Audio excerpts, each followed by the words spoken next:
वस्सलामु अला रसूलिहिल इंसी वल जान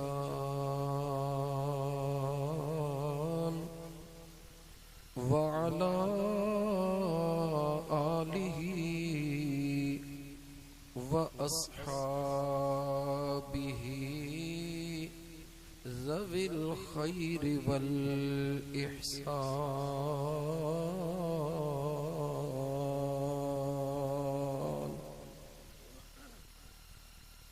अम्मा बअदु फ़क़द क़ाल अल्लाहु तबारक व तआला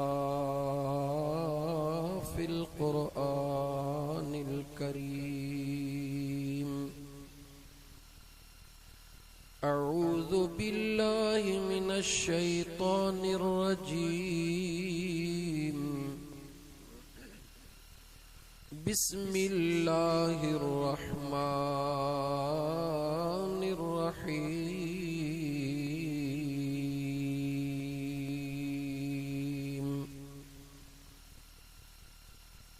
रब्बिरहमहुमा कमा रब्बयानी सगीरा।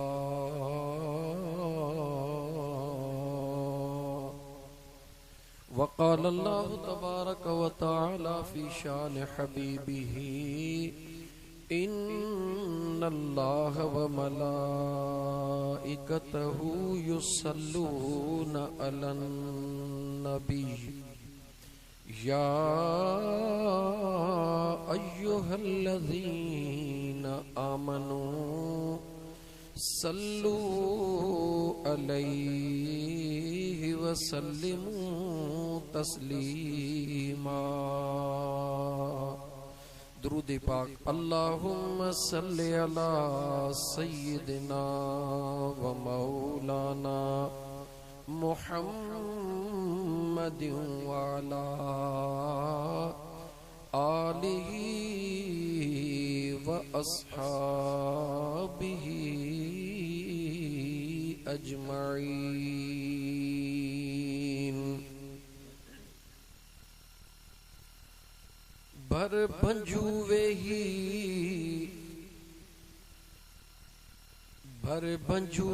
ही अग्या कड़ी कंदे गालड़ी।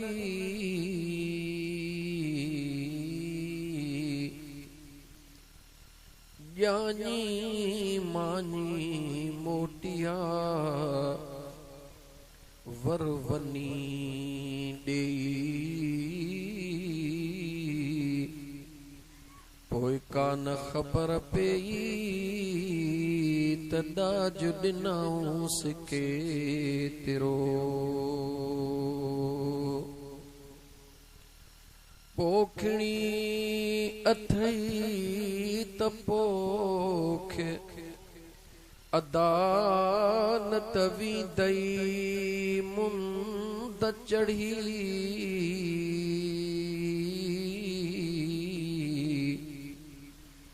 पानी थी दुई पोयारो पोइ सुकी थी दई सोक। जिते लुणदो सजो लोक मता सिकी हिकिड़े संगला। मुअज़्ज़ज़ सामईन किराम,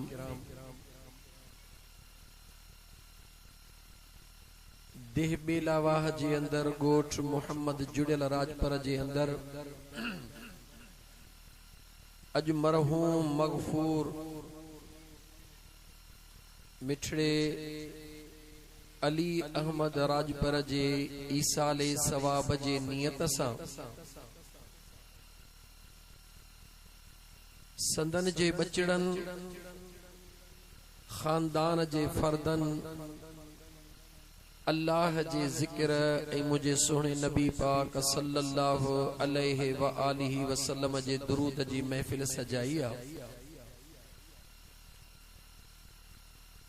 अल्लाह जे ज़ात बाबरकात तव्हां असां खे हिन सुहिणी महफ़िल में अचण जी, वेहण जी ऐं ॿुधण जी तौफ़ीक़ अता फ़रमाई आहे।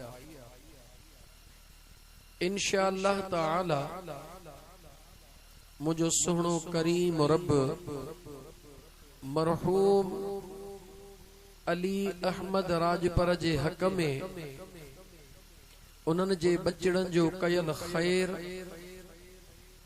ऐं दुआए मग़फ़िरत हुज़ूर नबी करीम सल्लल्लाहु अलैहि व आलिहि वसल्लम जे सदक़े में मुझो करीम रब कबूल फरमाइंदो।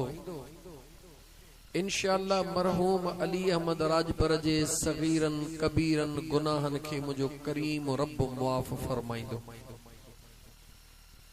ऐं इंशाअल्लाह ताला संदन जा बचड़ा हाजी मुबीन अहमद राजपर, शकील अहमद राजपर, मंसूर अहमद राजपर ऐं उस्ताद मोहम्मद इकबाल राजपर, अल्लाह ताला उन्हनि जे ख़ैर खे क़बूल फरमाइंदे संदन माल रिज़्क बचड़ ऐं ईमान में अल्लाह ताला बरकतूं अता फरमाइंदो। मुंहिंजा प्यारा भाइरो,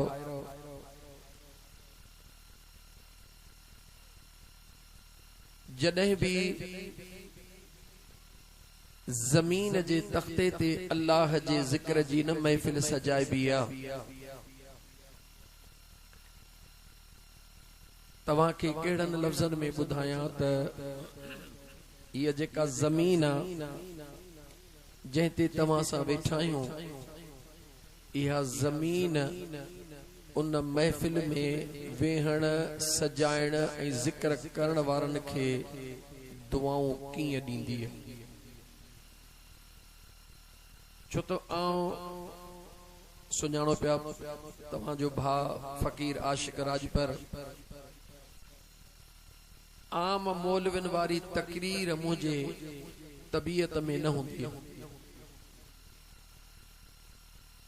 मुझे मुर्शिदन करीमन जी असां खे ॾिनल तरबियत इहा आहे त गुल हुजे त खुशबू करे, न त बिना खुशबूअ जे गुल कहिड़ो, यार हुजे त वफ़ा करे, बिना वफ़ा जे यार कहिड़ो, दीन जो जलसो हुजे त कल्ब जी कट लहे, न त जलसे जो फ़ाइदो ई कहिड़ो। इंशाअल्लाह ताला बिल्कुल मुनासिब टाइम जे अंदर आऊं तव्हां खे अब्बे ऐं अम्मा जो जेका अज़मत शान अल्लाह क़ुरान करीम में बयान फरमायो आहे उहो बि ॿुधाइण थो चाहियां। ऐं अब्बे अम्मा जे मुतालिक़ अल्लाह तबारक व ताला जेको दुआउनि जो हुकुम ॾिनो आहे उहो बि ॿुधाइण थो चाहियां। ऐं हेड़ियूं सुहिणियूं महफ़िलियूं सजाइण सां मुझो करीम रब जेको अजर अता फरमाइंदो आहे या अल्लाह जे राह में जेको ख़ैर कयो वेंदो आहे उन जे मुतालिक़ भी दिल चाहे थी तव्हां खे अल्लाह जे क़ुरान करीम मां खोले खोले बिल्कुल सादड़े अंदाज में समझाया ता त तव्हां असां खे दिल खे भी तस्कीन कल्ब थी वञे, इत्मीनान भी थी वञे, अल्लाह ऐं अल्लाह जे रसूल जे हुक्मन खां मालूमात भी थी वञे। ऐं अल्लाह करे त असांजा जेके नौजवान हन उन्हनि खे इन शइ जो एहसास थिए त जंहिं अब्बे अम्मा खे असां पोढ़ो ऐं पोढ़ी करे था सॾियूं या घर में उन्हनि खे अहमियत नथा ॾियूं, उन्हनि अब्बे अम्मा खे इज्जत मुझे रब करीम क़ुरान करीम में केतिरी अता फरमाई। इंशाअल्लाह ताला मुझी दिल चाहे थी तो इन मुनासिब मौजू ते अवां सां खिताब कयां, लेकिन उन खां पहिरीं कुछ ॻाल्हियूं समझाईंदुसि त ये जेका ज़मीन ये जिंदह, ज़मीन जिंदह न हुजे त इन में वण पैदा कोन थियनि, उन में फसल कोन थियनि। ज़मीन जिंदह ऐं जेका जिंदह शइ हूंदी आहे उहा पंहिंजे ज़ुबान में ॻाल्हाईंदी आहे, लेकिन हर जिंदह शइ जे ॻाल्हाइण खे हर जिंदह समझी कोन सघंदो आ। अल्लाह जी मर्ज़ी आ जंहिंखे जेकी कुछ समझण जी तौफ़ीक़ अता फरमाए। मसलन तव्हां सां सिंधी माण्हू आहियो, तव्हां सां मां पश्तो ज़ुबान शायद केर समझंदो हुजे, तव्हां सां मां बिरोहिकी केर समझंदो हुजे, पर को अहिड़ो बि हूंदो जेको सभु ॿोलियूं समझंदो हूंदो। यानी हीअ अल्लाह जी अता आहे जंहिंखे जेतिरी समझ अता फरमाए। लेकिन ही जेके मखसूस शयूं हन, पखी, जानवर, वण, जमीन, इन्हनि सभिनी जूं ॿोलियूं अल्लाह जी ज़ात पंहिंजे अंबिया खे भी ॿुधण जवाब ॾियण जी हिम्मत इल्म अता फरमायो आ। ऐं जेके अल्लाह जा नेक सालिह बानड़ा हूंदा हन, अल्लाह तबारक व तआला उन्हनि खे भी इन्हनि शयुनि जे ॿुधण ऐं समझण जी हिम्मत अता फरमाईंदो।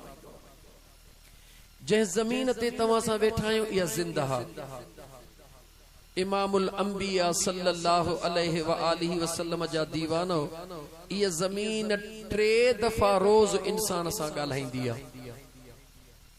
हिकु उन वक़्त जंहिं वक़्त सुबुह जो इंसान सुकून सां निंड जे आगोश मां उथी ऐं ज़मीन ते कदम रखी हलण जी कंदो आहे त हीअ ज़मीन उनखे आवाज़ ॾींदी आहे।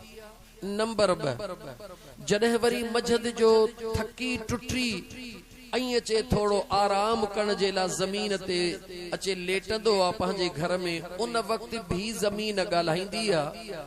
ऐं टियों, जॾहिं राति जो ॾींहं जे पुॼाणीअ ते आराम जे नियत सां इंसान अचे बिस्तरे ते लेटंदो आहे, 3 दफ़ा ज़मीन इंसान सां ॻाल्हाईंदी आहे। पर सवाल 3 दफ़ा साॻियो कंदी आहे। कहिड़ो सवाल कंदी आहे? अए मुंहिंजे मथां हलण वारा। ज़मीन आवाज़ ॾींदी आहे, अए मुंहिंजे मथां हलण वारा, अॼु अल्लाह जे ज़ात तोखे मुंहिंजे मथां हलण जी हिम्मत तौफ़ीक़ अता फरमाई आहे। अॼु अल्लाह जे ज़ात मुंहिंजे मथां तोखे अख्तियार अता फरमायो आहे। मूंखे चीरे हर ॾींहुं तुंहिंजी मर्ज़ी, कोडर सां कुटी तुंहिंजी मर्ज़ी, गंद मुंहिंजे मथां उछलाई तुंहिंजी मर्ज़ी, मुंहिंजे मथां पाणी रखी तुंहिंजी मर्ज़ी। लेकिन ज़मीन चवंदी आहे, ऐं मुंहिंजे मथां हलण वारा भुलिजी न वञजांइ, अॼु जेको अल्लाह तोखे अख्तियार अता फरमायो आहे, अहिड़ो अख्तियार मुंहिंजे रब सुभाणे मूंखे भी अता फरमायो। यानी जॾहिं तूं मुंहिंजे हेठों हूंदे मां तुंहिंजे मथों हूंदसि, अॼु तूं मुंहिंजे मथों हई, अल्लाह तोखे अख्तियार अता फरमायो आहे। बुरी नियत सां मुंहिंजे मथों घुमी तॾहिं बि मां तोखे कुझु कोन थी चई सघां, सुठी नियत सां घुमी तॾहिं बि मां तोखे कुझु कोन थी चई सघां। अगर मूंखे ज़मीन सां नाजाइज़ी करी तॾहिं बि मां तोखे नथी चई सघां।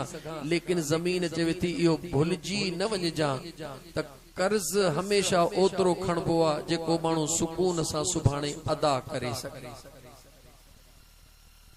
ज़मीन चवंदी आहे ॿिनि शख़्सनि खे, छो त हिकिड़ो नेकीअ जे नियत सां हलंदो आहे, हिकिड़ो बुराईअ जे नियत सां।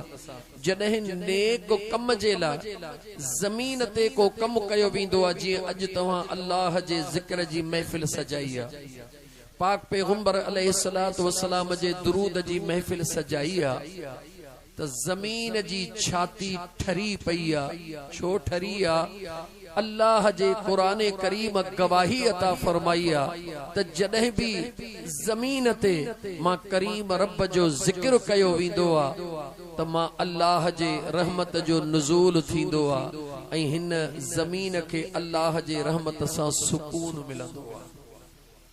हीअ ज़मीन चवे थी त ऐ अल्लाह जा बाना, अगर तो मुंहिंजे मथां हलंदे, सुहिणी नियत सां घरों कदम खयो, अॼु मूंखे कंहिं ग़रीब जी मदद करणी आहे, सुहिणे नियत सां निकिते, अॼु कंहिं यतीम जो मूंखे सहारो थियणो आहे, सुठे इरादे सां निकिते, अॼु ही मूंखे नेक कम करणो आहे, जिक्र करे निकते दुरूद पढ़ी निकते त मां ज़मीन क़यामत जे ॾींहुं क़ब्र में गवाही ॾींदसि जॾहिं तू मुंह में ईंदे त मुंहिंजा अल्लाह साईं ही ओ तुंहिंजो बानो आ जेको जॾहिं मुंहिंजे मथां हलंदो हुयो त उहे अमल कंदो हुयो जंहिंजे करे तुंहिंजी रहमत जो नुज़ूल थींदो हुयो हिन मुंहिंजो सीनो ठारियो आ मुंहिंजा करीम रब मूंखे इजाज़त ॾे त मां हिन जे क़ब्र में एतिरी कुशादी थी वञा जो जेतिरी हिन जी निगाह हुजे मुंहिंजा मौला मां एतिरी कुशादी थिया त ही बि मुंह में सुकून सां रहे।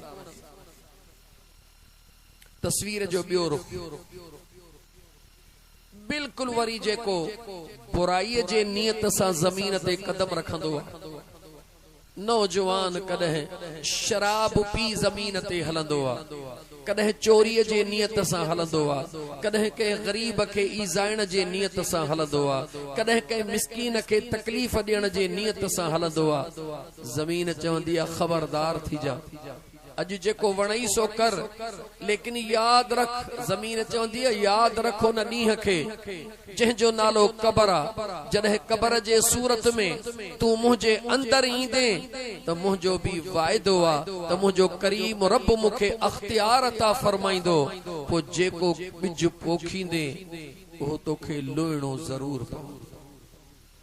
इन सॼे गाल कण जो लबे लुबाब ऐं मफ़हूम हिकड़े जुमले में अर्ज कयां त जो पोखियो वेंदो आहे उहो ई लुणबो आहे।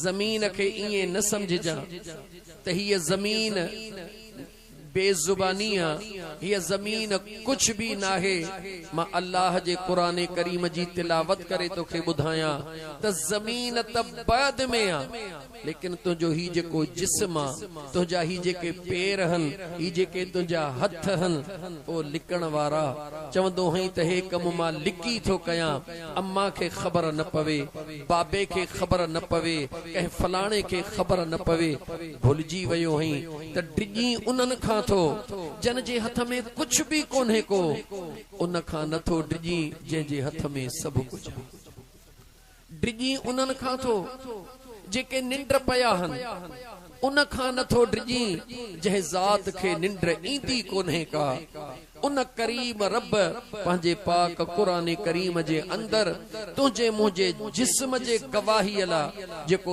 इरशाद फरमायो मां अल्लाह जे कुरान जी तिलावत करण थो चाहे।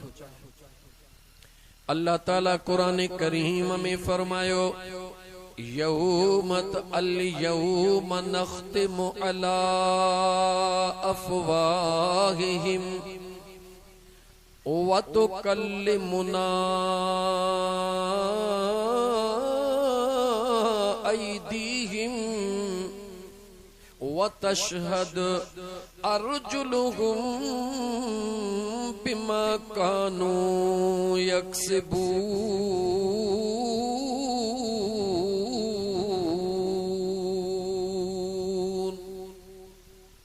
अल्लाह ताला कुरान करीम में फरमायो जॾहिं कयामत जो ॾींहुं थींदो ओ दुनिया के जुबान जे अटकलुन सां मञाइण वारा दुनिया जे आॾो पंहिंजे जुबान जी चालाकी करे माण्हुनि खे चरियो बनाइण वारा मुझे बेनियाज़ रब कुरान करीम में फरमायो जॾहिं कयामत जो ॾींहुं थींदो तुझे जुबान ते तालो लगायो वेंदो तुझे जुबान खे ॻाल्हाइण जी इजाजत मां अल्लाह कोन ॾींदुसि तुझो हिसाब किताब कीअं थींदो मुझे बेनियाज़ रब फरमायो व तुकल्लिमुना अयदीहिम मां अल्लाह तुझे हथन के इजाजत दींदुसि इनन हथन सां जेको कयो थई तुझा हथ मां रब जे दरबार में गवाही दींदा। तवज्जह कर मुझा दोस्त अल्लाह जे कुरान करीम ते यकीन रख अल्लाह जे कुरान करीम के सच्चो समझो अल्लाह जे कुरान करीम में जर्रे जे बराबर शक न जान जा औ जेका महफिल कंदुस इंशाअल्लाह ताला जो तो मां पांजे बिरादर जे दोस्तन वटायो हां मां पांजे भाइरन वटायो हां काफी अरसे खां बाद पांजे हिन इलाके में अचण थियो आ दिल चाहे थी त आऊं तव्हां के अल्लाह जे कुरान मां उहे ॻाल्हियूं ॿुधाए वञा जिंदगीअ ते यार भरवसो नाहे रहंदी जिंदगीअ ते ही ॻाल्हियूं यादि रहनि अल्लाह करे कह नौजवान मुझे भाजे दिल के अल्लाह जी जात निदामत नसीब करे अल्लाह जे दर तो बहताइब थे अगर हिकड़ी दिल तब्दील थी वई मुझो करीम रब सभिनी जा बेड़ा पार करे छॾींदो मुझे सुने करीम रब फरमायो मां अल्लाह तुझे हथन के इजाजत दींदुसि मां रब जे दरबार में तुझा हथड़ा ॻाल्हाईंदा जवाब दे मुझा दोस्त केस में जेकॾहिं एविडेंस जेके भी गवाही जेकॾहिं मजबूत हूंदी आहे कूड़ो केस भी सचो थी वेंदो आहे पर सच्चे केस में भी जेकॾहिं गवाही मजबूत न हूंदी आहे सच्चो केस भी टुटी वेंदो आहे अल्लाह जे दरबार में गवाही को ॿियो कोन ॾींदो पाड़े वारा कोन ॾींदा हे तुंहिंजा जेके दफ़्तर लिखियल आहिनि इहे त बाद जी ॻाल्हि आहे मगर अल्लाह पंहिंजे कुदरत सां तोखे मूंखे समझायो आहे ऐं मुंहिंजा बाना ही जेके तुंहिंजा हथड़ा आहिनि जेके कुझु तूं हथड़नि सां करीं थो मां अल्लाह पंहिंजे कलाम जे ज़रिए तो ताईं पैगाम पहुचायां थो त तुंहिंजा हथड़ा गवाही ॾींदा अगर इन्हनि हथनि में शराब खयो थे हथ गवाही ॾींदा मुंहिंजा मौला मुंह में हिन शराब खणी हीअं कयो हो अगर इन हथड़नि सां कंहिं मिस्कीन गरीब किरियल खे खणी करे अल्लाह जे रज़ा जे लाइ कंहिं मंज़िल ताईं पहुचायो थई ही हथड़ा तुंहिंजा साॻिया गवाही ॾींदा मौला ही जहिड़ो आहे तहिड़ो तुंहिंजो बानो पर तुंहिंजे रज़ा लाइ ही कमु कयो हुआई रुगी हथड़ा न अॻियां अल्लाह फरमायो तशहदु अर्जुलुहुम बिमा कानू यक्सिबून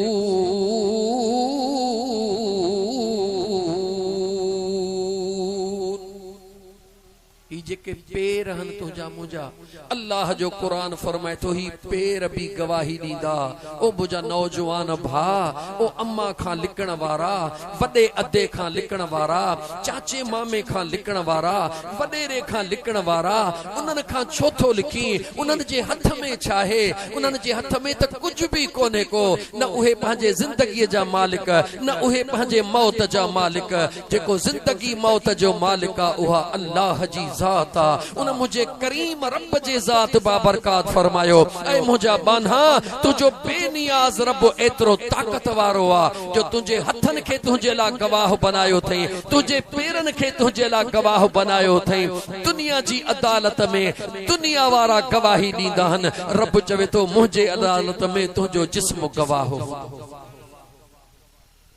मुझा भा जवाब दे अल्लाह जो कुरान सचो आ ॻाल्हायो मुंहिंजा मुस्लमान भाइरो अल्लाह जो कुरान सचो आ पोइ इन सच्चे कुरान जे इन हक़ीक़त खे सचो समझी करे जरा सोची समझी पंहिंजे हथनि जो इस्तेमाल कजां जरा सोची समझी पंहिंजे पेरनि जो इस्तेमाल कजां भुलिजी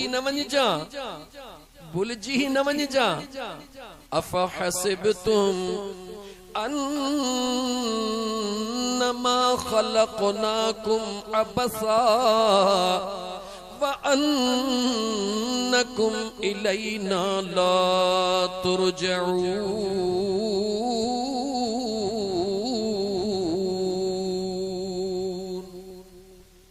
मुझे सुने करीम रब कुरान करीम जे अंदर इरशाद फरमायो ऐ इंसान तू इहो तो समझी त तोखे तुझे करीम रब अजायो पैदा कयो न अल्लाह फरमाए तो इया सोच न कर अफहसिबतुम अन्नमा खलक़नाकुम अबसा असा तोखे अजायो को न पैदा कयो आ छा तू इहो तो समझी त मूंखे हमेशा हिते रहणो आ मूंखे अॻिते नाहे वञणो व अन्नकुम इलैना ला तुरजऊन अल्लाह फरमाए तो छा तवा इहो था समझो असा के मोटी मालिक जे दरबार में नाहे वञणो। अल्लाह चवे तो न न ऐ मुजा बाना न तुझे रब तोखे अजायो पैदा कयो आ न वरी तुझे रब तोखे हमेशा हिते रहण ला पैदा कयो आ।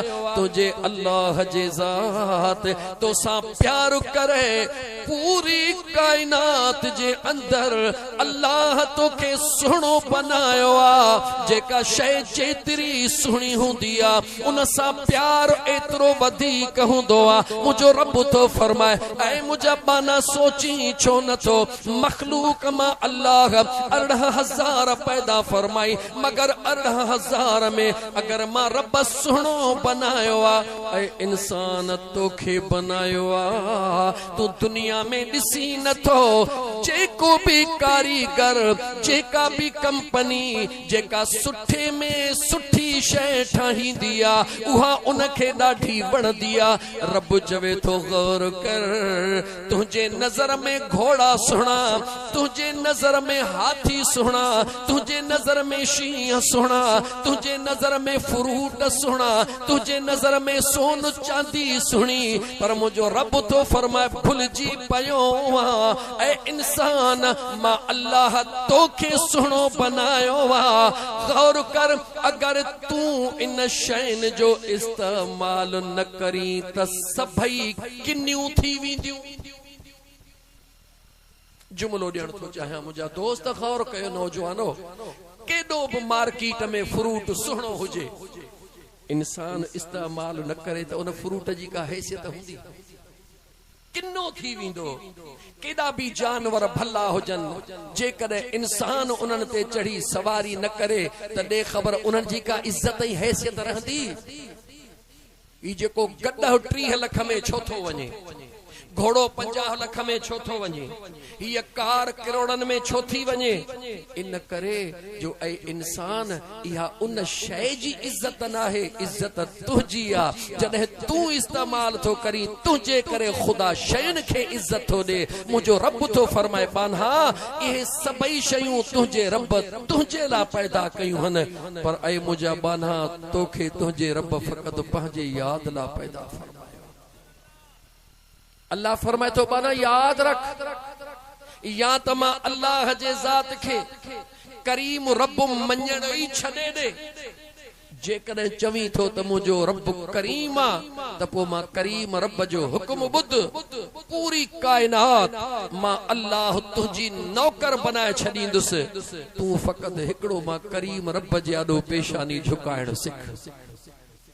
अल्लाह फरमाए तो तूं मुंहिंजो थी कायनात सजी मां अल्लाह तुझी बनाए छॾींदुसि पर मुंहिंजो रब थो फरमा ऐ मुंहिंजा बान्हा सजी जिंदगी मुंहिंजे महबूब मुस्तफ़ा तो असांखे छा सेखारियो। ओ मुंहिंजा दोस्तो इस्लाम आहे छा मुंहिंजे करीम मुस्तफ़ा सल्लल्लाहु अलैहि व आलिहि वसल्लम हुजूर जे आमद खां अॻु दौरे जाहिलियत हज़ारे साल रही मुझो करीम मुस्तफ़ा हिन ज़ाहिरी जिस्म अतहर सा फ़क़ति 63 वरह दुनिया में मौजूद रहा फ़क़ति 63 वरह उन्हनि मां भी 40 साल नुबूवत खां अॻु जाहन ऐलाने नुबूवत खां अॻु जाहन वरन मुझो मुस्तफ़ा तॾहिं खां नबी आ जॾहिं अञा आदम अलैहिस्सलाम भी मिट्टी पानी में न हुयो मुझो मुस्तफ़ा तॾहिं खां नबी आ लेकिन ऐलाने नुबूवत खां बाद जा फ़क़ति 23 साल हन जेके मुझे करीम मुस्तफ़ा पहिरीं ऐलाने नुबूवत का पहिरीं हुजूर जी ज़िंदगी मौजू कोने ने करे तवील तव्हां जो टाइम न वठंदुसि बस एतिरो ॿुधाइण थो चाहियां इन 23 सालन में मुझे करीम मुस्तफ़ा हज़ारनि सालन जो गंद सफ़ा कयो या कोन कयो जवाब दे। मुझे सोहने नबी पाक सल्लल्लाहु अलैहि व आलिहि वसल्लम जा दीवाना त असां के इस्लाम अल्लाह जो नबी अल्लाह जो कुरान छा थो सेखारे त ऐ बान्हा मेहमान आहीं इन दुनिया में तोखे मेहमान करे मोकिलियो वियो आहे जेतिरो न मेहमान पंहिंजे पाण खे मेहमान ई समझंदो आहे तो उहो इहो ही सोचींदो आ त मां 2 रातिन जो मेहमान हां या 3 रातिन जो मेहमान हां। भले तरसियो किथे भी पियल हूंदो आ पर उन जी नज़र पंहिंजे मंज़िल जी तरफ़ हूंदी आ त मूंखे वञणो पंहिंजे ॻोठ त मुंहिंजा अदा तूं असां हिते मेहमान आहियूं इन दुनिया में को कंहिंखे केतिरो टिकाए मुंहिंजे रब जी मर्ज़ी आ। मेहमान आहीं मेहमान थी रह। अल्लाह जे ज़ात अल्लाह जे महबूब कतनी कोन फरमायो आ त तूं अमीर न थी। अल्लाह जे ज़ात महबूब मदीने जे साईं कतनी कोन फरमायो आ त तूं कारोबारी न थी। सब कुछ मुझे मुस्तफा सेखारियो त आहे। कारोबार भी कयो ज़मींदारी कयो जेको वणेव दुनिया में इज्जत हासिल करण ला कयो पर एतरो कयो हथ कम कार दे हुजे ही दिल पंहिंजे सुहणे यार दे हुजे। जॾहिं इंसान जो हथ कम कार दे हुंदो ऐं हीअ दिल पंहिंजे करीम रब जे दरबार में हूंदी ओ मुंहिंजा सुहणा इंशाअल्लाह ताला पोइ तूं खुद ॾिसंदे त तुंहिंजा मामलात जेके सॼी ज़िंदगी सुलझी न सघिया मुंहिंजो अल्लाह सम्झाइण सुलझाइण वारो आहे। अल्लाह ताला कुरान करीम में ईशा नमाज का बाद रोज तबारक अल्लज़ी ॿुधंदा हो।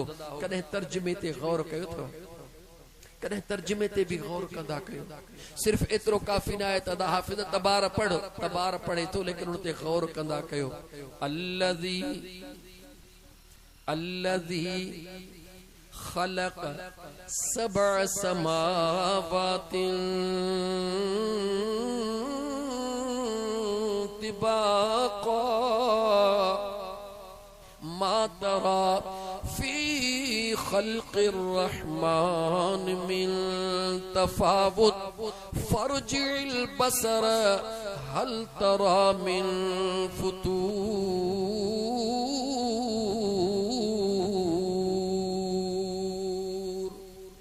मुझे सुने करीम रब जे ज़ात बाबरकात फरमायो जरा निहार मथे गौर तकर त तुझे मथा जेको आसमान हिकड़ो नाहे। अल्लज़ी खलक सबअ समावातिन तिबाक़ा।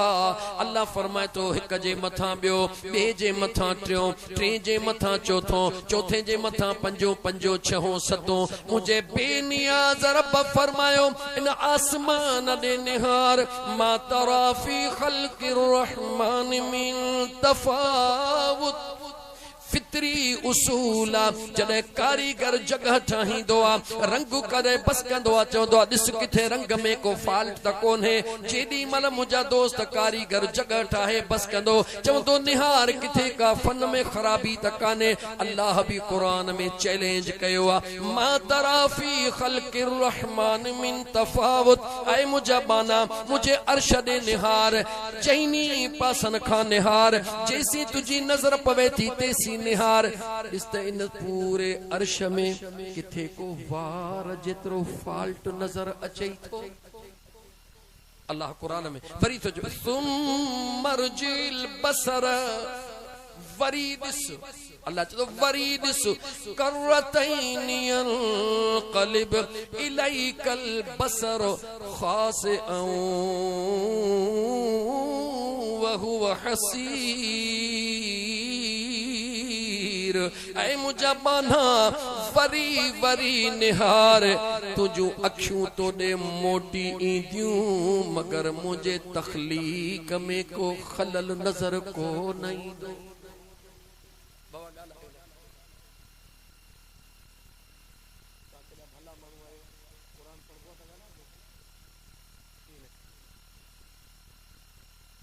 मुझा दोस्तों अल्लाह तबारक व ताला फरमाए तो मुझे तखलीक में निहार छो तो रब ये फरमाए। रब चवे तो सोच जेको तुझो अल्लाह विदाउट सपोर्ट कहीं भी हेठों थूणीअ खां सवा टेक ॾियण खां सवा हेॾो वॾो आसमान बिहारण ते कादिर आ। छा उहो रब तुंहिंजा मसाला हल करण ते कादिर कोन्हे? दोस्तों मां सवाल कयो मां जवाब ॾियो। छा उहो मुझो अल्लाह तुझे मुझे परेशानी के खत्म करण ते कादिर कोन्हे? आहे या कोने?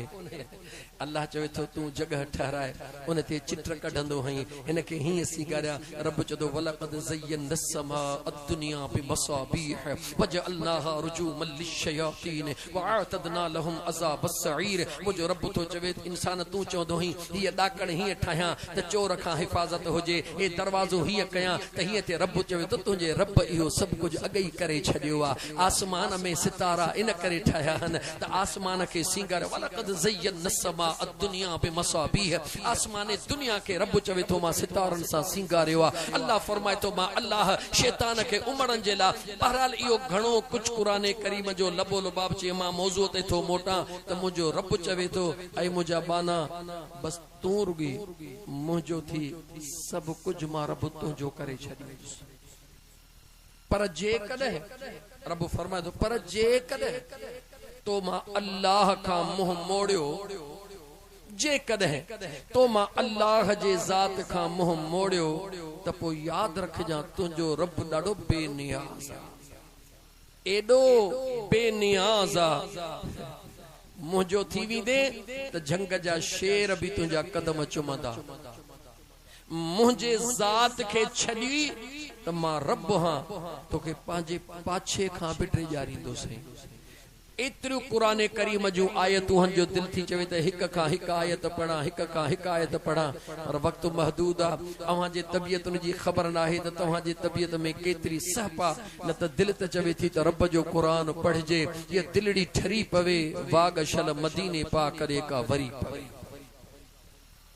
पढ़ा हिक आयत अञा पो वरी मूंखे अबे अम्मा जो मौजू खोलणो आ, लेकिन दिल चवे थी त मां अञा हिक बी आयत पढ़ा। ॿुध अल्लाह जो कुरान।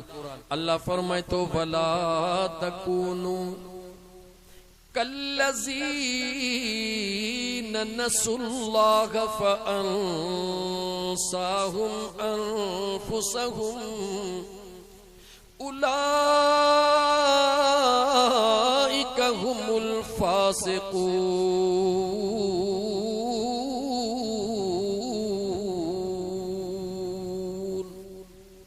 अल्लाह तो कुरान करीम में चवे उन्हनि वांगुरु न थीजो, वला तकूनु उन्हनि वांगुरु न थीजो कल्लज़ीन यानी अॻियूं जेके उम्मतूं गुज़री वयूं उन्हनि वांगुरु न थीजो। उहे छा कंदा हुया? अल्लाह जे नबी जे ॻाल्हि खे ॿुधण जे बजाय पंहिंजी हलाईंदा हुया। अल्लाह जे नबी जे ॻाल्हि खे अहमियत कोन ॾींदा हुया, न तौरेत खे, न ज़बूर खे, न इंजील खे, न आसमानी सहीफ़न खे अहमियत कोन ॾींदा हुया। रब चवे तो वला तकूनु कल्लज़ीन नसुल्लाह फअंसाहुम अनफुसहुम। जे कदे तव्हां मां अल्लाह जे हुक्मन खे ॿुधी अणॿुधो करे छॾींदो, मां रब तव्हां खे मनो थो कयां त उन्हनि वांगुरु न थीजो जन ॿुधी अणॿुधो करे छॾियो। पर अल्लाह चवे थो जेकॾहिं न मुड़ंदव त फअंसाहुम अनफुसहुम, मां रब थी करे ऐलान थो कयां तव्हां खां पंहिंजो पाण विसराए छॾींदुसि। खोलिया इन अजुमले खे। मां अर्ज कयो त दोस्तो 30 सिपारा इन कुरान करीम जा हिन सीने में हन। हर मौज़ूअ ते मां कुरान करीम सां कलाकनि जा कलाक लेक्चर ॾेई सघां थो ऐं इन शइ जो मां पाबंद हां त मन हेॾे न होॾे अल्लाह जो कुरान काइनात जो कोई इंसान जंहिंखे चैलेंज ई न करे सघे न, दिल चवेसि त खणी कुरान खोले ॾिसे त रब जो कुरान सचो। अल्लाह फरमाए थो मुंहिंजा बाना अगर मां रब तोखे मनो थो कयां त उन्हनि वांगुरु न थी जा जन मां अल्लाह जे हुक्मनि खे ॿुधी अणॿुधो कयो। अगर ईअं कदे त मां रब ॿुधाई थो त मां तोखां तुंहिंजो पाण विसराए छॾींदुसि। बिल्कुलु सवली सिंधीअ में ॿुधायांव। खोड़ अहिड़ा माण्हू तव्हां ॾिठा हूंदा दौलत जी ख़बर ई कान्हे का, पर सुबुह जो घरों निकिरनि था त बूथ बि धोतल कोन्हे, को चिपियूं बि रस्ते में हमरा थो ॾसे। रहीस थोरो अखियुनि खे था थोरो माण्हू छा चवंदा, हाँ अखियूं ख़राब आहिनि छा? मिल्कियत जी खबर ही कोने, लेकिन टंगू गिलींदा कपड़ा गिलींदा वतन एहसास ही कोने, जिंदगी जो एहसास ही कोने। बस हिकड़ो ही उन जो कॉन्सेप्ट आ त मुखे केड़े नमूने सा ही करणो आ, ही करणो आ, ही करणो आ। रब चवे तो केडो न बेवकूफ हई, तू कुछ न तो करे सकी जेसताईं करण वारी रब जी जात न चाहे। पढ़ा वरी कुरान, मुझा दोस्तों कुरान बुधो। अल्लाह फरमायो व मकरू व मकरल्लाहु वल्लाहु खैरुल माकिरीन।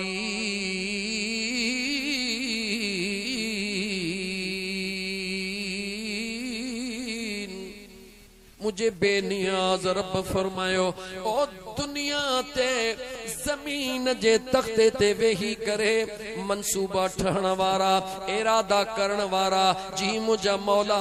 रब चवे तो हिकड़ा तुझा इरादा हन।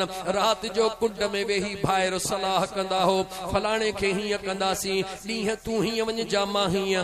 दुनिया समझे त हिक ॿिए सां ॻाल्हाईंदे कोन था, अंदरूनी तौर ते तू हेॾहूं मां हेॾहूं, अहिड़ो जाठो हणंदासीं सॼो किरी पवंदो। हू समझंदो त दुश्मन हन, अंदरों पाण कंठल हूंदासीं, पाण ही मनसूबो हीअं कंदासीं, हे मनसूबो हीअं कंदासीं। मुझो बेनियाज रब थो चवे ओ दुनिया खां लिकण वारा जरा मथे गौर त कर। तू जो करे रब तोखे ॾिसी रहियो आ, तू जेको मनसूबो तो ठाही, रब चवे तो तव्हां ज़मीन ते मनसूबा ठाहींदा हो, तव्हां जो अल्लाह पंहिंजे कुदरत में मनसूबा ठाहींदो आ। व मकरू व मकरल्लाह, अवां ज़मीन ते मनसूबा ठाहींदा हो, तव्हां जो अल्लाह पंहिंजे कुदरत में मनसूबा ठाहींदो आ। वल्लाहु खैरुल माकिरीन।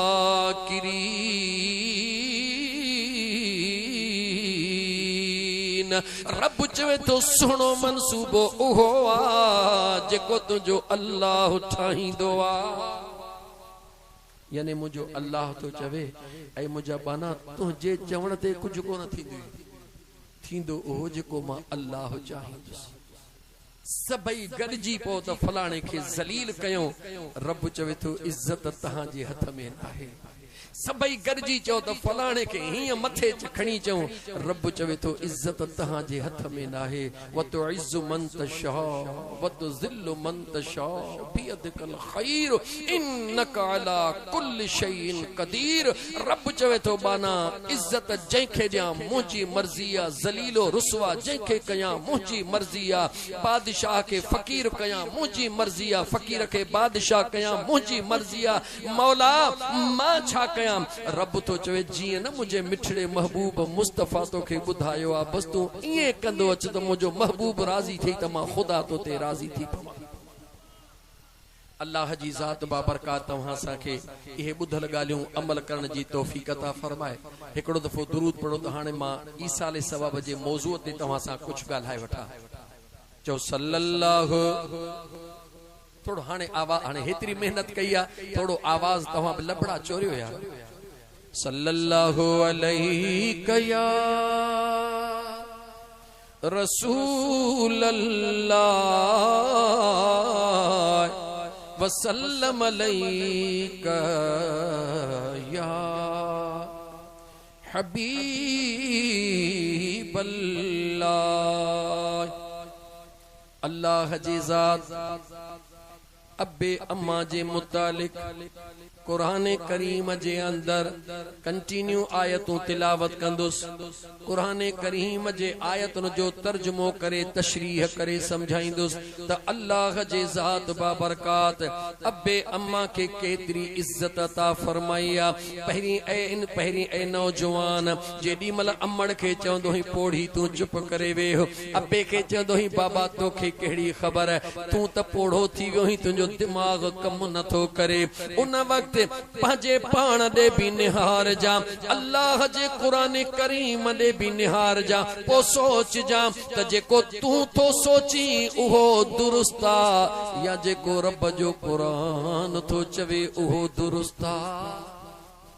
पो अल्लाह जे कुरान करीम के दिल कबूलई त दुरुस्ता त ओहो कजा जेको रब जो कुरान बुधाए रहियो आ। चो त मरहूम अली अहमद दुनिया छॾे चुको, उन जे बचड़न कुरान करीम जी महफिल सजाई इन नियत सां तब अल्लाह जे कुरान करीम जी महफिल सजायो। असा जो बाबा साईं ये अबे अम्मा जो गालियों बुधंदो होयो, कुरान बुधंदो होयो। अजो उन जे दिल के सुकून दियण ला, उन जे कब्र के आजाद कराण ला ये महफिल सजाई वई आ। मां 15 सिपारे कुरान करीम जे मां 3-4 आयतूं लागी थियूं पढ़ी तवां के बुधाया। इहो बुधाया त 15 सिपारो कुरान जो बरुकू पूरा थी वया, 3 रुकू शुरू थी रहियो आ। अल्लाह पंहिंजे वहदानियत खां बाद अबे अम्मा जो शान शुरू करे छॾियो आ। इन करे बुधायम त सुबाणे घर में कुरान करीम पियो हुंदई नौजवान खणी उन अल्लाह जे कुरान करीम के पढ़ी ॾिसजा। सिपारो 15 शुरू थी वयो, रुकू पूरा थी वया, 3 रुकू अल्लाह फरमाए तो वक़दा रब्बुक अल्ला तअबुदू इल्ला इय्याहु व बिल वालिदैन इहसाना इम्मा यबलुगन इंदकल किबर अहदुहुमा औ किलाहुमा फला तकुल लहुमा उफ्फिन वला तनहरहुमा वकुल लहुमा कौलन करीमा वख्फिद लहुमा जनाह ज़ुल्ल मिनर रहमा वक़ुर रब्बिरहमहुमा कमा रब्बयानी सगीरा।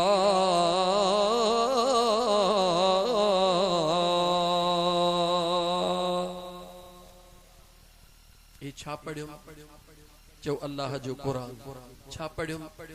ये जेतरो हींअर मूं कुरान पढ़ियो न यो सिर्फ हिकड़ी जगह ता कंटिन्यू पढ़ियुम। इन सब में अल्लाह अबे अम्मा जे मुतालिक बयान कयो। अल्लाह दसे थो त अबे अम्मा सा गाल्हाइणो कीअं, अल्लाह दसे थो त अबे अम्मा सा रवैयो कीअं रखणो आ। अल्लाह कुरान में करीम में दसे थो त अबे अम्मा जे साम्हूं बीहणो आ त बीहणो कीअं। अल्लाह कुरान करीम में बुधाए थो त अबे अम्मा जे ला दुआ घुरो त दुआ कीअं घुरणी आ। मुसलमान हाणे फकत तू पंहिंजे दिल खां पुछ त जेको तू थो सोची उहो दुरुस्त आ या जेको मुझे रब जो कुरान थो चवे उहो दुरुस्त आ। जॾहिं तो न पंहिंजे दिल खां इहो सवाल कयो त इहो अंदर वारो तोखे जॾहिं जिकाज़ी जवाब ॾे न त अल्लाह जो कुरान सचो आ त पोइ हिन कुरान जे आयतुनि ते गौर कजो। अल्लाह ताला शुरूआत कयो 3 रुकू शुरू थो थिए वक़दा रब्बुक अल्ला तअबुदू इल्ला इय्याहु। अल्लाह ताला फरमाए तो ऐं तव्हां जे मथां तव्हां जे परवरदिगार जी तव्हां जे मथां तव्हां जे परवरदिगार जी इबादत उन जी वहदानियत उन खे वहदहू ला शरीक लहू करे मञण उन जे इबादत खे कबूल करण तव्हां जे मथां लाज़िम आ। तव्हां इहो अक़ीदो रखो रब जो कुरान तो चवे त अल्लाह खां सवा ॿियो कोई मबूद नाहे। मबूद बरहक अल्लाह जी ज़ात आ। हाणे अल्लाह फरमाए तो व ऐं बिल वालिदैन इहसाना। मां अल्लाह थी करे तव्हां खे तो चवां त मुंहिंजे वहदानियत खां बाद तव्हां जे मथां जेको ॿियो हक़ आ उहो जीजल अमड़ ऐं दिलबर पीउ जो आ। जी जल अमड़ ऐं सुणे पीसा व बिल वालिदैन इहसाना बिनी सा सुनो रवैयो अख्तियार कजो उनन सा भलाई वारो वर्ता कजो बेशक अमड़ जे कदमन में अल्लाह जे महबूब बुधायो त जन्नता इते भी न रह जा अमड़ जे कदमन में जन्नता त दिल बर पी जे चेहरे जे खुशी में रब जी रजा जी अल जन्नत तहत अक़दामिल उम्महात हुजूर नबी करीम अलैहिस्सलातु वस्सलाम फरमायो त जन्नत अमड़ जे कदमन में या उनई मदीने जे मीर फरमायो अल वालिद औसत अबवाबिल जन्नह अमड़ जे कदमन में जन्नता ऐं उन जन्नत जो मेन दरवाजो तुझो दिल बर बाबो आ खबरदार थी जा नौजवान मता इहो सोची त अमड़ जे कदमन में जन्नता अमड़ जे कदमन में जन्नता गाड़ीअ ते लिखरंदो मां जी दुआ तुझो पीउ को धाड़ेल कोन्हे को दरवाजो मैनू दुआ दाखिल थियण जे ला अगर बाबो न हुजे हां त तुझी मुझी अमड़ कीअं बणजे हां अल्लाह जे कुरान करीम जिथे भी बयान फरमायो अबे अम्मा जो गडे बयान फरमायो अल्लाह जे महबूब अलैहिस्सलातु वस्सलाम बिनी के अलग अलग करे बयान कयो हा हा अल्लाह कुरान करीम में अमड़ जो किरदार भी बयान कयो आ अमड़ जा दुख भी बयान कया अमड़ जो परेशानियों भी बयान कयो अल्लाह ये भी फरमायो व वस्सैनल इंसान बिवालिदैहि इहसाना हमलतहु उम्मुहु कुरहा व वदअतहु कुरहा व हमलुहु व फिसालुहु 30 शहरा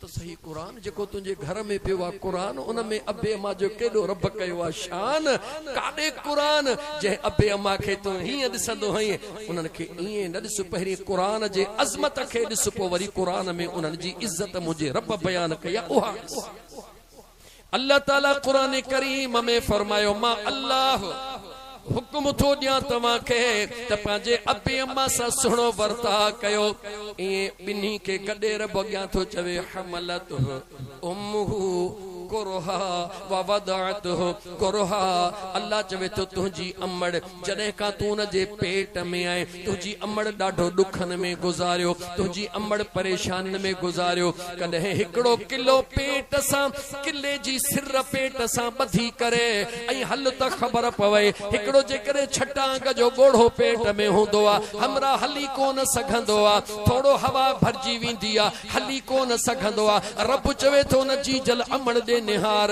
कहे अमड़ जे बच्चे में जे वजन के अल्लाह 2 किलो बनायो के 3 किलो बनायो के 4 किलो बनायो कहे अमड़ जे पेट में हिकड़ो बच्चो कहे अमड़ जे पेट में 3 बच्चा 4 बच्चा 5 बच्चा रब तो चवे हमलतहु उम्मुहु कुरहा व वदअतहु कुरहा तहा के केड़ी खबर त तवा जी अम्मा तवा के पेट में खणी केड़न केड़न दुखन मा गुजरंदी आ केड़न केड़न मरहलन मा गुजरंदी आ रब चवे थो मां तो तवा के बुधाया त तवा जी अम्मा तवा के पेट में साढींदी किया दुखन मा किया गुजरंदी आ बकर एतरो रुगी न त 9 महीना अम्मा तुंजे ला दुख दिठा अल्लाह चवे तो व हमलुहु व फिसालुहु 30 शहरा या उहा अम्मड़ा रब चवे तो मा कुरान में बयान तो कया जेका 9 महीना न 12 महीना न 14 महीना न 20 महीना न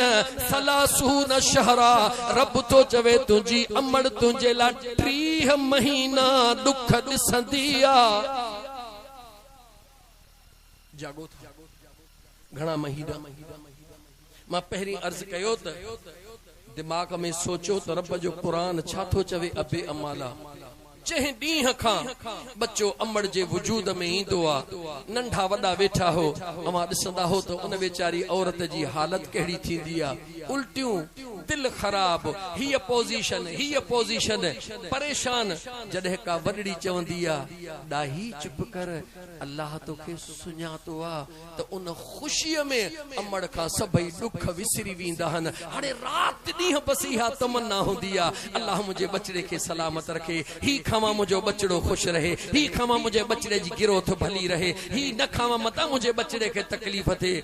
हिकु हिकु ॾींहुं हिकु हिकु ग़िज़ा अमड़ खाईंदी पंहिंजे पेट में आहे, पर तसव्वुर में हो पेट वारो बच्चो हूंदो आहे, उहो खावां जेको हिन मुंहिंजे बच्चे जे लाइ ख़ुशीअ जो साबित थिए, जेको हिन मुंहिंजे बच्चे खे गिरोथ में फ़ाइदो ॾे। न रुगी पेट में, जीअं बच्चो पेट मां निकिरी आयो, अमड़ चवंदी सूफ़ न खावां, मतां मुंहिंजे बच्चे जे पासनि में वेही वञे, मां दाल चणनि जी न खावां, मतां मुंहिंजे बच्चे जे पासनि में वेही वञे, मां हीअ शइ न खावां, मतां मुंहिंजे बच्चे जे पासनि में वेहे। ओ मुस्लमान, मुंहिंजो रब क़ुरान में थो चवे व हमलुहु व फिसालुहु सलासून शहरा, रब थो चवे हे 30 महीना तुंहिंजी अमड़ तुंहिंजे लाइ कीअं ॾुख ॾिसंदी आहे, मां ख़ुदा खे ख़बर आहे। इन करे त मुंहिंजे महबूब ऐलान कयो, ओ निमाज़ुनि में जन्नत ॻोल्हण वारा, ओ रोज़नि में जन्नत ॻोल्हण वारा, ओ हज में जन्नत ॻोल्हण वारा, ओ उम्रनि में जन्नत ॻोल्हण वारा, इहे मिड़ई इबादतूं हक़ आहिनि, लेकिन जन्नत मिले या न मिले ख़ुदा थो ॼाणे। मदीने जे मीर फरमायो, अमड़ जे कदमनि खे चुमियूं ॾे, मां मुस्तफ़ा ऐलान थो कयां तो जन्नत जे दरवाज़े खे चुमी ॾेई छॾी। उहा जन्नत जेका असां इबादतुनि में ॻोल्ही, उहा जन्नत जेका असां हज ज़कात में ॻोल्ही, उहा जन्नत जेका असां उम्रनि ऐं ख़ैरातुनि में ॻोल्ही, अल्लाह जे महबूब फरमायो इहे सभु जन्नत जा रस्ता थई, इहे सभई जन्नत जा रस्ता थई, इहे सभु रस्ता वेंदा जन्नत जे तरफ़। लेकिन एक्चुअल जेका ओरिजिनल जन्नत आहे, अल जन्नत तहत अक़दामिल उम्महात, उहा तुंहिंजे अमड़ जे कदमनि जे, जवाब ॾियो काथे, अमड़ जे कदमनि जे हेठां मथां न, तवज्जह त कर नौजवान, कदमनि जे मथां न, कदमनि जे हेठां, कदमनि जे हेठां चुमियूं उहो ॾींदो आहे जंहिं ते ख़ुदा जी निगाह ख़ास। छो कदम जे मथां चुमी ॾियण सवली आहे, कदम जे तवज्जह कर, कदम जे मथां चुमी ॾियण सवली आहे, कदम जे हेठां अमड़ गाह करे मोटी आहे, पेरनि खे मिटी लॻी पई आहे। हितां क़ुरान ॿुधोसीं, हदीस ॿुधीसीं, दिलि में पको पहो थी वियो त बसि अॼु मोटी वञा, चीचल अमड़ जे कदमनि खे वञी चुमी ॾियां, इरादो पको करे निकितो। लेकिन घर पहुतो त अमड़ वेचारी उन महिल अञा कमु कार करे लेटी आहे, अमड़ वेचारी लेटी त आहे, पेरनि खे मिटी लॻी पई आहे। हाणे वेझो त थियो, इरादो त करे आयो, अकुल चयसि त अमड़ खे भला चयो, अम्मा औरते कर तुंहिंजा पेर ॾा धोआं, अम्मा तुंहिंजा पेर ॾा धोई पोइ का चुमड़ी ॾियां, छो त अकुल कम ई नथो करे, मिटीअ खे हिन खे पंहिंजो चुमड़ी कीअं ॾियां, इन मिटीअ में मतां ही हुजे, इन मिटीअ में मतां ही हुजे। यादि रखी छॾ मुस्लमान, अकुल तॾहिं कमु कंदो आहे जॾहिं इश्क जे मथां, मोहबत जे मथां पर्दो अचे वेंदो आहे। जॾहिं मोहबत कमु कंदी आहे त अकुल जे मथां पर्दो अची वेंदो आहे। सोच जा गहराईअ में, मां ॻोठाणो माहौल आहे, इन करे लिकाए तो खेसि जुमिलो चयो त कॾहिं कॾहिं इंसान सॼी राति सीअ जी ख़बर कान पवंदी आहे, फ़क़ति कंहिंजे इंतज़ार में सीउ हूंदो आहे, पारो हूंदो आहे, पर दिलि में जंहिंजो ख़याल हूंदो आहे, उन जे ख़याल ऐं मोहबत जे आॾो न सियारे जी परवाह, न पारे जी परवाह, न बर्फ़ जी परवाह। छो दिलि में हिकिड़ो ख़याल आहे। मां तोखां थो पुछां, उहो ख़याल जेकॾहिं तूं अमड़ जे कदमनि में इहो करे वञी त हुज़ूर फरमायो आहे त जन्नत आहे, ॾिसणो इहो न ॾिस त छाहे न जन्नत आहे। ख़ुदा जो कसम, तूं न अमड़ जे उन हाल में कदम खे चुमी ॾी त हो जेको कलर हणा पेर हन न, तूं न सदाकत जन्नत वारीअ सां चुमी ॾी त उन कलर मां बि तोखे जन्नत जे गुलनि जी रब ख़ुशबू नसीब फरमाए छॾींदो। हुज़ूर फरमायो अल जन्नत तहत अक़दामिल उम्महात, जन्नत अमड़ जे कदमनि जे हेठों। अल वालिद औसत अबवाबिल जन्नह, ऐं जेको दिलबर पी आहे उहो जन्नत जो मेन दरवाज़ो। मां अॻिते क़ुरान करीम सां हलां, पाक पैगंबर अलैहिस्सलातु वस्सलाम जी ख़िदमत में अर्ज़ कयो, या रसूल अल्लाह सल्लल्लाहु अलैहि वसल्लम, कीअं ख़बर पवे त मुझो सुहणो रब मूं ते राज़ी आहे या नाहे। ए नौजवान अखियूं खोल, किए खबर पवे या रसूल अल्लाह त मुझो रब मूं ते राज़ी आहे या नाहे। इमामुल अंबिया सल्लल्लाहु अलैहि व आलिहि वसल्लम फरमायो, पंहिंजे कुराड़े पीउ जे चेहरे ॾे निहारींदो कर। काॾे निहार? पंहिंजे कुराड़े पीउ जे चेहरे ॾे निहारींदो कर। जे तुंहिंजो दिलबर जानी बाबा तोखे ॾिसी न मुरकण शुरू करे, तोखे मुबारक आ, अब्बो मुरकी रहियो आहे, यकीनन अल्लाह जी ज़ात राज़ी आहे तॾहिं जानी बाबा मुरकी रहियो आहे। अमर जे कदमन में जन्नत आ, बाबा जे मुरकण में अल्लाह रब पंहिंजी रज़ा रखी आ। इहो कंहिं ॿुधायो आहे जो मदीने जे साईं ॿुधायो आहे। ऐ अल्लाह जा बाना, ऐ नौजवान, सब कुछ थी विंदो, अबो ऐं अम्मा वरी जवाब दे, अबो ऐं अम्मा वरी कोन थींदा। मां थोड़ो कुरान टाइम ओवर 12 बजे जो वाइदो हो खत्म करण जो, 12 लगी 4 मिनट थी विया आहिनि, पर मुझे ख्याल में मुलाकात वरी या नसीबा 12:30 ताईं तव्हांखे वेहारिया। जेकर ॾिसो तव्हां सां बिरादर जा माण्हू, मूंखे ख़बर आहे पंहिंजे बिरादर जी राजपर मना अर्दो, इन ॻाल्हि में कोई शक न आहे, छो त मूंखे ख़बर आहे न। ईअं न त पोइ मां निकिरां त अदे मुबीन खे ऐं शकील खे मंसूर खे उस्ताद इक़बाल खे जो यार असांखे चई त 12 बजे था मौलवी वेहारे छॾी, सिर्फ़ु मौलवी कोन्हे तव्हांजो भाराज पर आहे। इन करे अगरि इजाज़त ॾियो त ऐं अधु कलाक ॿियो तव्हांखे क़ुरान ॿुधायां, ऐं अगरि थकिजी पिया हो त मूंखे दुआ घुरण में काई देर कोन्हे। 3-4 चवनि था ॿुधायो, बाक़ी चवंदा मौलवी जान सभई अच्छा अच्छा माशाअल्लाह सभु तयार हो ॿुधण जा, अल्हम्दुलिल्लाह। छो त मुंहिंजा दोस्त ही महफ़िलूं क़िस्मत थी अथव।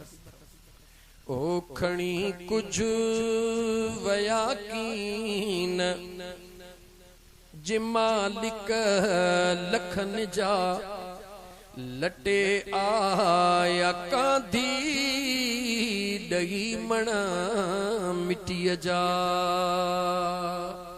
अदा खणी कुझु वया कीन, खणी कुझु वया कीन जे मालिक लखन जा, लटे आया कांधी ॾही मण मिटीअ जा।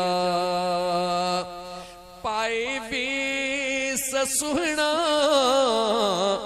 घुमदा जेके, घुमदा जेके, वॾे नाज़ नखरनि सां हलंदा जेके, हलंदा जेके, वञी वेस पाए, वञी वेस पाए, सुता अॼु कफन जा, लटे आया कांधी ॾही मण मिटीअ जा। खणी कुझु वया कीन, खणी कुझु वया कीन जे मालिक लखन जा, लटे आया कांधी ॾही मण मिटीअ जा। हंधे मागुजन जी हुई हाक हलंदी, हुई हाक हलंदी, ॾिसी जने जो चहिरो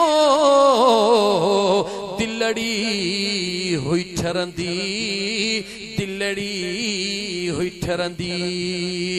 रहिया गुल से नाहिन यारा, रहिया गुल से नाहिन अॼु हिन चमन जा, लटे आया कांधी ॾही मण मिटीअ जा।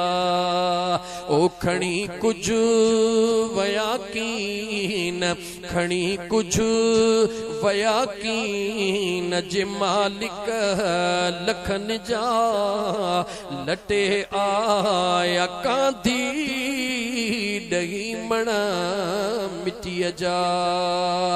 अदा फानी आहे हिसारो ज़मानो हिसारो ज़मानो चवे सच तो तोखे ही नादिर निमाणो ही राज पर निमाणो जुदा थी व्या जानी जुदा थी व्या जानी जेहा ठार अखियुनि जा लटे आया कांधी डही मणा मिट्टी जा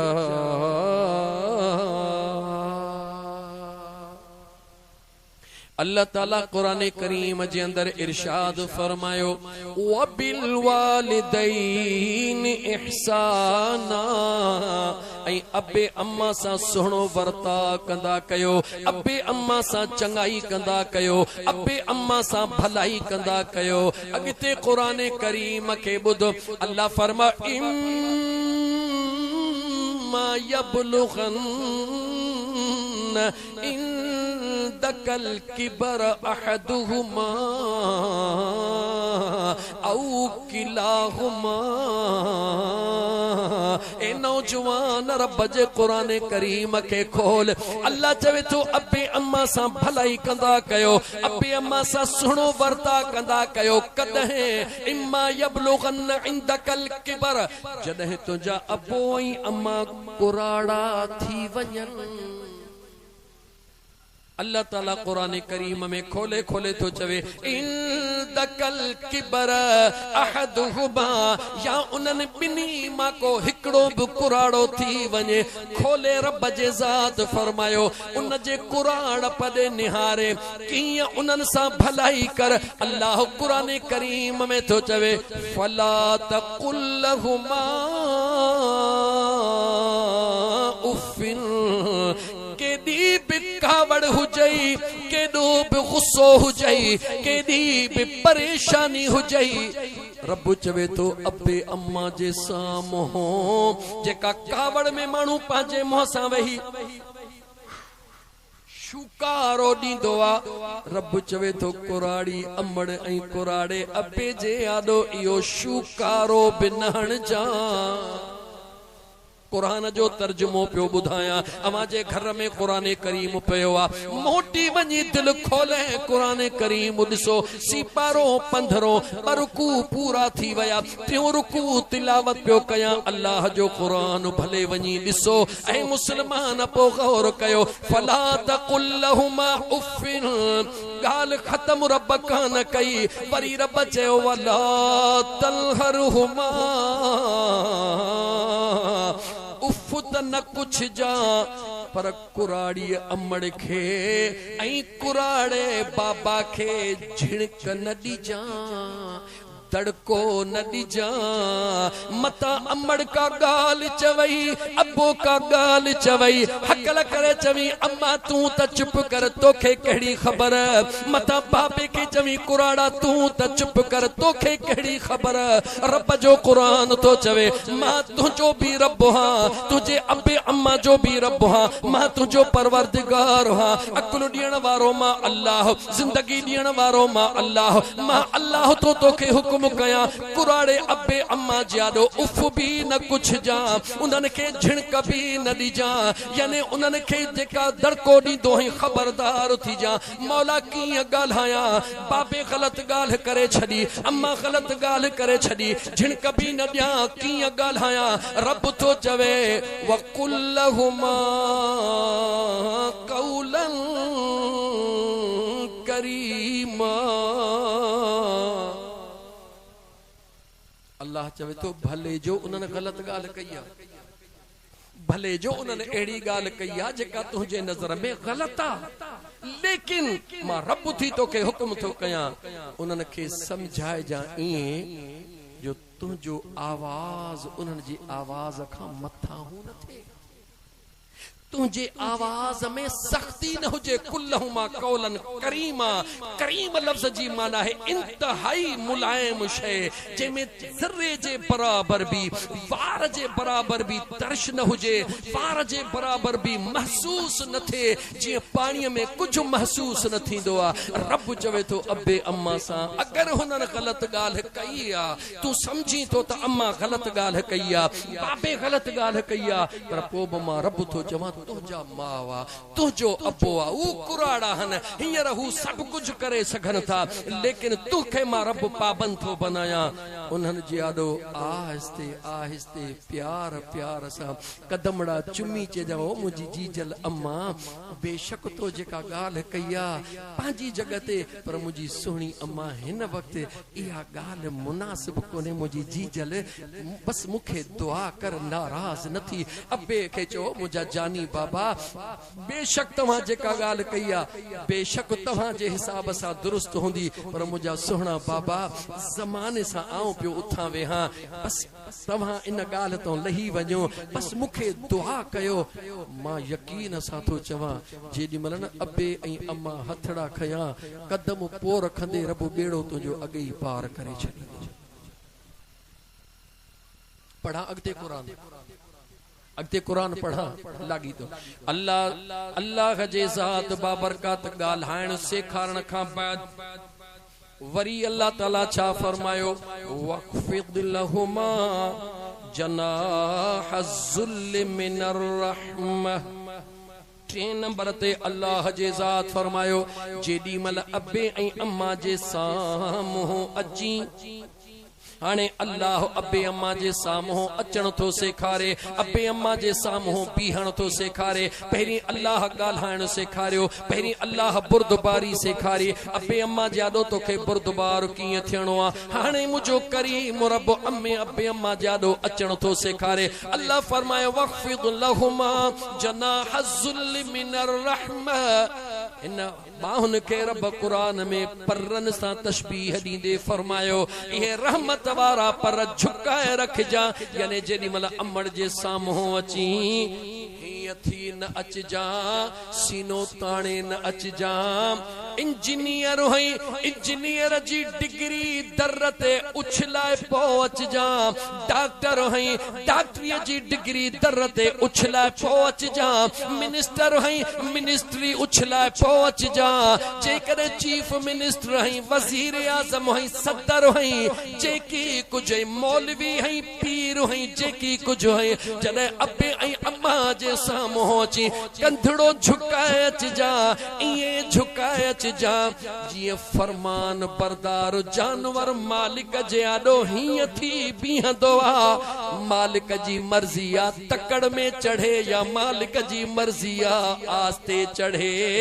अल्लाह ताला कुरान करीम में फरमायो, अबे अम्मा जे साम्हूं अची लक़बन अलक़ाबन सां न अचजा, उहो नंढड़े लाकू वारो बबलू थी अचजा। जॾहिं अमड़ तोखे सॾींदी, ओ मुंहिंजा जानी, ओ मुंहिंजा शहज़ादा, ओ मुंहिंजा बबलू, ओ मुंहिंजा फलाणा, उहे प्यार जा लक़ब वठी अबे ऐं अम्मा जे साम्हूं अचजा। अल्लाह फरमायो, ऐ मुंहिंजा बाना, जॾहिं सभु कुझु दुनिया जा इहे नशो निमा इज़तूं छॾे करे अबे अम्मा जे साम्हूं कंधड़ो झुकाए आए, तुंहिंजो रब थी करे वाइदो थो कयां, जेॾी महिल अमड़ ऐं अबे जूं दुआऊं वठी उन दर खां ॿाहिरि निकिरंदे जिथे सभु कुझु छॾे आयो हुए, अॻु में तुंहिंजो कंधो हेतिरो मथे हुयो, हाणे मां तुंहिंजो रब इज़त खे हेतिरो बुलंद करे छॾींदुसि।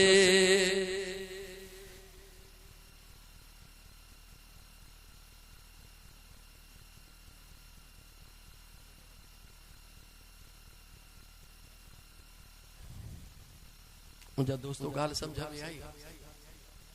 अल्लाह जो क़ुरान मां अर्ज़ के तो खोलियो न, अबे अम्मा सां ॻाल्हाइण कंहिं सेखारे चो? रब जे क़ुरान। अबे अम्मा जे आॾो अचण बीहण कंहिं सेखारियो? ॻाल्हायो यार, ॻाल्हायो। अल्लाह जे क़ुरान करीम सेखारियो। आख़िर में रब अबे अम्मा ला दुआ घुरण पंहिंजे क़ुरान में सेखारे छॾी। पढ़ा क़ुरान, थकजी त न पिया हो? थकायो तो मुखे देर कान्हे का छो त आऊं रात हालानी प्रोग्राम करे मैं दुर मोहम्मद सियाल जेको आ गुल होटल वारो फिर उतां करे मोटियो हां वरी हिते अचे पहुतो हां वरी यारो यारी खबर ना है काथे सो इन करे असां थकलो पर अल्लाह ताला ने शाह नवाज जे इको वारे के रोज़ी में बरकत दे इहो जिथे न हुंदो आ वो मुखे थक कोन थींदो वीचारा हलाइण जा ॾाढा सुठा हुंदा हन दिल चवे थी अञा हिकड़ी आयत कुरान जी पढ़ी अवां खे ॿुधायां त अबे अमाला दुआ रब कीअं सेखारी तव्हां सां दुआ त घुरंदा हो न अल्लाह से मुंहिंजे बाबे जी पारत थे अल्लाह से मुझे बाबे के मुआफ़ कजा अल्लाह से मुझे अम्मड़ जी बख्शिश कजा घुरंदा हो दुआ अजतमा तो के कुरान पढ़ी बुधाया त रब कीअं दुआ सेखारी अबे अम्मड़ ला ऐं कंहिंखे व कुल ऐं ओ मुंहिंजा सुहिणा महबूब मुस्तफ़ा कुल वॾे काफ़ सां जिथे भी कुरान में हुकुम होंदो आहे अल्लाह जो मिठड़े महबूब के त मुंहिंजा सुहिणा महबूब मुस्तफ़ा पंहिंजा लबड़ा खोल अल्लाह ताला मुझे सुने हबीब सल्लल्लाहु अलैहि व आलिहि वसल्लम के हुक्म फरमायो ओ मुझा महबूब वकुल ऐं मुझा दिल पर मुस्तफा लबड़ा खोल पंहिंजे अब्बे अम्मा जेला मुझा दिल पर तू लबड़ा खोल मां अल्लाह हुक्म थो कया हबीब तू लबड़ा खोल छो त लबड़ा तुंहिंजा खुलंदा कुरान मां बनाई दुसे हर नबी दे हुक्म ईंदो हो पो अमल थींदो हो मुझो मुस्तफा ओ आ जेको हलंदो वींदो आ रब कुरान बनाईंदो ईंदो आ बहरहाल इहो कहे ॿिए दफ़े इंशाअल्लाह अज़मत मुस्तफा में ॻाल्हाईंदासीं अॼु जे मौज़ूअ ते पियो हलां अल्लाह ताला फरमाए वकुल ऐं मुंहिंजा महबूब लबड़ा खोल हाणे दुआ तो रब सेखारे कंहिंखे ज़ाहिर में महबूब मुस्तफ़ा के हकीकत में हुजूर जे गुलामन के रब्बिरहमुहुमा कमा रब्बयानी सगीरा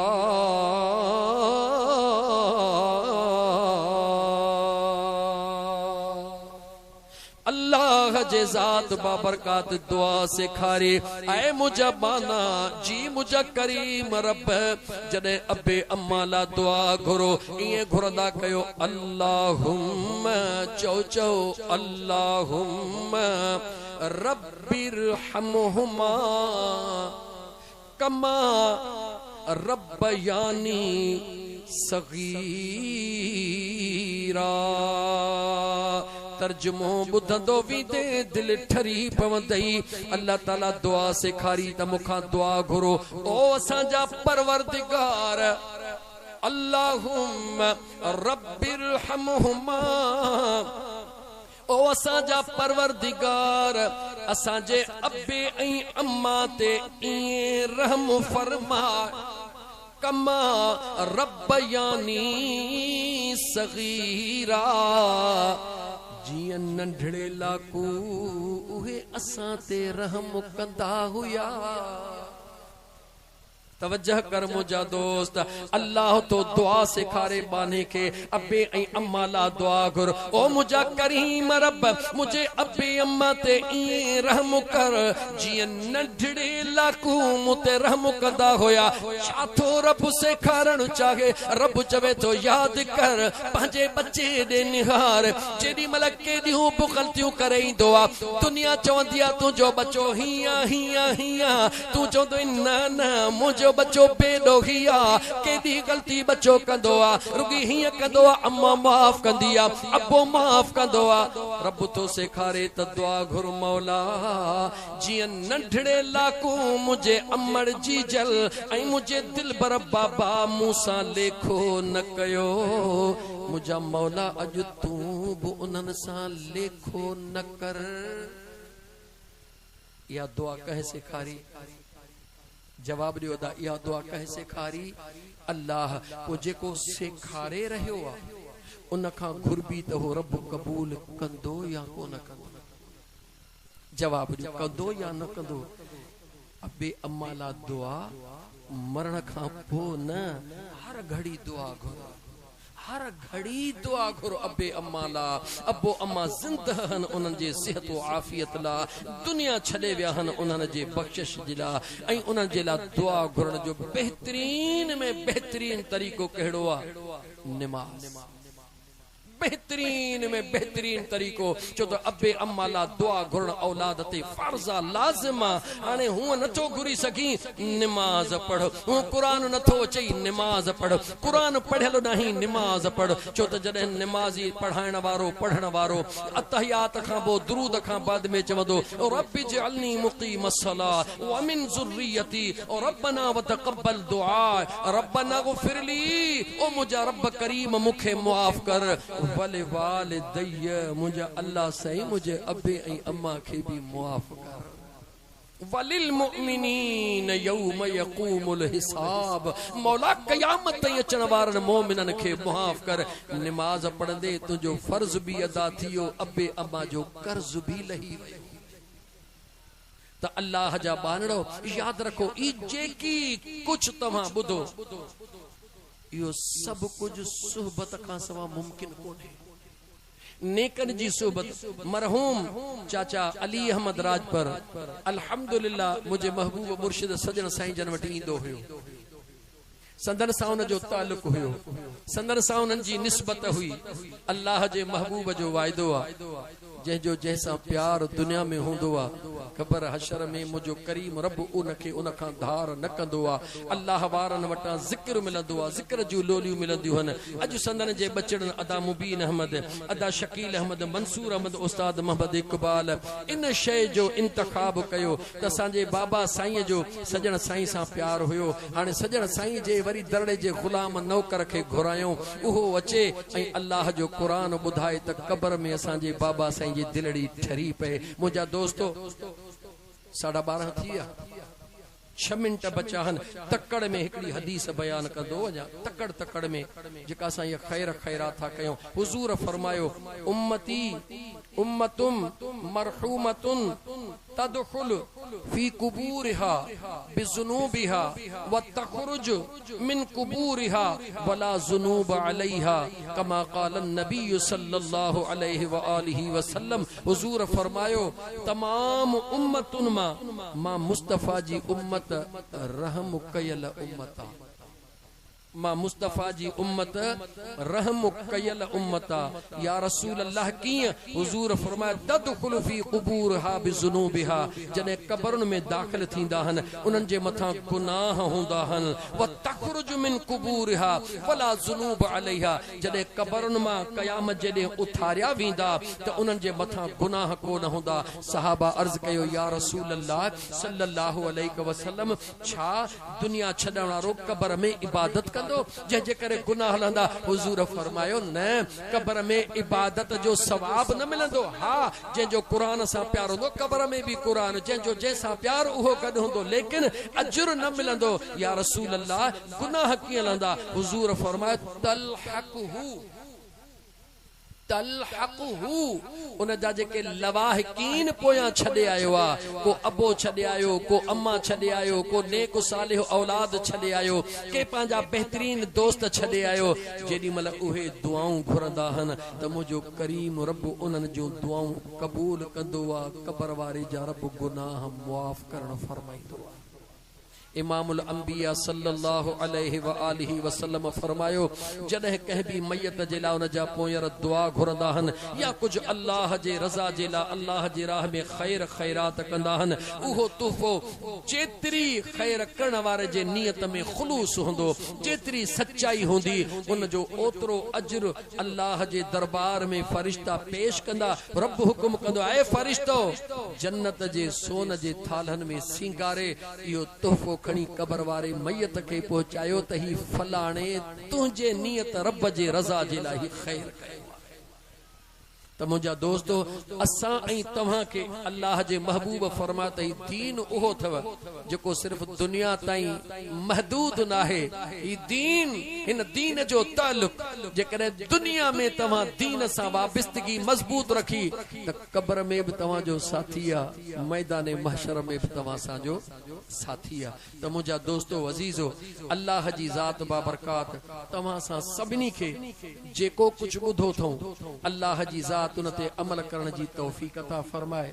जंहिं मरहूम साईं अली अहमद राजपर जे लाइ जेका ईसारे सवाब जी महफ़िल कई वई, मुंहिंजे मदीने जे साईं फरमायो त जंहिं बि जगह ते 3 मिंट न मां टाइम जो ॾाढो पाबंद हा, जंहिं बि जगह ते 40 ईमान वारा गॾु थींदा आहिनि, जॾहिं उहे दुआ घुरंदा आहिनि त मुंहिंजे मदीने जे साईं फरमायो उन 40 में घटि हिकिड़ो अहिड़ो ज़रूर हूंदो आहे जंहिंजी दुआ मुंहिंजो रब रद्द कोन कंदो आहे। घटि में घटि हिकिड़ो, ज्यादा केतिरा बि थी सघनि था, मुंहिंजो रब उन जी दुआ रद्द न कंदो आहे। पोइ दुआ उन जी क़बूल थींदी आहे, ॿेड़ो 39 जो बि रब पार करे छॾींदो आहे। त ही जेका इज्तमाई दुआ 40 जे मौके ते अॼु चाचा मरहूम अली अहमद राजपर जे बचड़नि अदा मुबीन अहमद राजपर, मंसूर अहमद राजपर, शकील अहमद राजपर, अदा मोहम्मद इकबाल जेका 40 जे मौके ते इज्तमाई दुआ जो इंतजाम कयो आहे, इन जो मक़सद इहो आहे त अल्लाह जी ज़ात मरहूम जी बख़्शिश फरमाए ऐं उन जे पोयं रखे सिराते मुस्तक़ीम ते हलण जी तौफ़ीक़ अता फरमाए। व आखिर दावाना अनिल हम्दुलिल्लाहि रब्बिल आलमीन। एक बेरो अलहम्द, 3 बेरा कुल वल्लाह शरीफ पढ़ो त दुआए खैर।